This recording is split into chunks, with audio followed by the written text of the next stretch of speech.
இன்னைக்கு கோவக்காய் பக்கடா எப்படி செய்யறதுன்னு பார்க்கலாம். ஸோ கோவக்காவை ஒரு 1/4 கிலோ கோவக்காய் எடுத்து அதை இந்த மாதிரி ஒரு கோவக்காவை 4ஆக கட் பண்ணி வச்சுருக்கேன் நீளமாக. அதில் ஒரு 3/4 ஸ்பூன் இஞ்சி பூண்டு பேஸ்ட்டை சேர்த்துக்கலாம். காஷ்மீரி சில்லி பவுடர் வந்து ஒரு 3/4 ஸ்பூன் சேர்த்துக்கலாம்.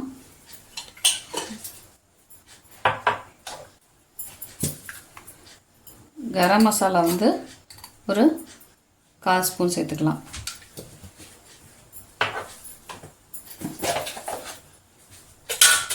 கார்ன்ஃப்ளவர் 1 ஸ்பூன் சேர்த்துக்கலாம்.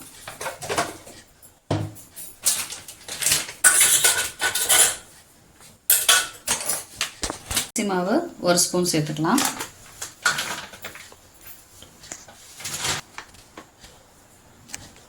கடலை மாவு ஒரு 1.5 ஸ்பூன் சேர்த்துக்கலாம். இதுக்கு தேவையான உப்பு சேர்த்துக்கலாம்.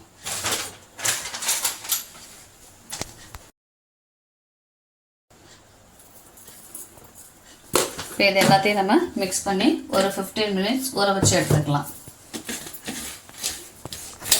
உங்களுக்கு காரம் அதிகம் வேணும்னு வச்சிங்கன்னா இன்னும் கொஞ்சம் மிளகாப்பொடி சேர்த்துக்கலாம். இதை நம்ம குழந்தைங்களுக்கும் சேர்த்து செய்யறதுனால நான் என்ன பண்ணியிருக்கேன்னா மிளகாப்பொடி காஷ்மீரி சில்லி பவுடர் போட்டிருக்கேன். நீங்கள் காரம் வேணுன்னா இதுக்கு நார்மல் மிளகாப்பொடி போட்டுக்கலாம்.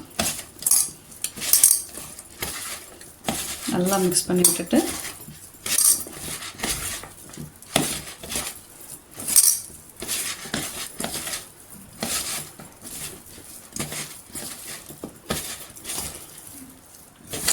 ஒரு 15லேருந்து 20 நிமிஷம், மேக்ஸிமம் 20 மினிட்ஸ் போதும், அது வரையும் ஊற வச்சு எடுத்துக்கலாம்.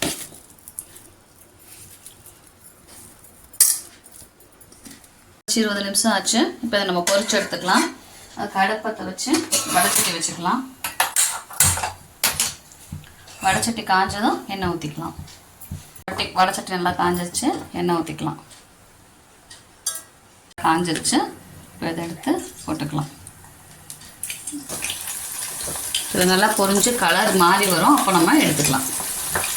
ஒரு 2-3 நிமிஷத்துலேயே நமக்கு ரெடி ஆயிரும். நல்லா கலர் சேஞ்ச் ஆகி வந்துச்சு. இப்போ இதை நம்ம எடுத்துக்கலாம்.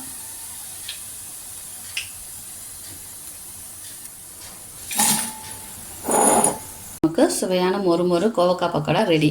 ஸோ இதை நம்ம சாம்பார் சாதம், தயிர் சாதம், இல்லை லெமன் சாதம், எல்லா சாதத்துக்குமே சைடிஷாக வச்சு சாப்பிட்டுக்கலாம். இல்லை ஈவினிங் ஸ்நாக்ஸாக கூட குழந்தைங்களுக்கு கொடுக்கலாம். இந்த கோவக்காயெலாம் சாப்பிடாத குழந்தைங்களுக்கு இந்த மாதிரி செஞ்சு கொடுத்தோன்னா நல்லா விரும்பி சாப்பிடுவாங்க. உங்களுக்கு இந்த வீடியோ பிடிச்சிருந்தா மறக்காமல் சப்ஸ்கிரைப் பண்ணுங்கள், லைக் பண்ணுங்கள், ஷேர் பண்ணுங்கள். தேங்க்யூ.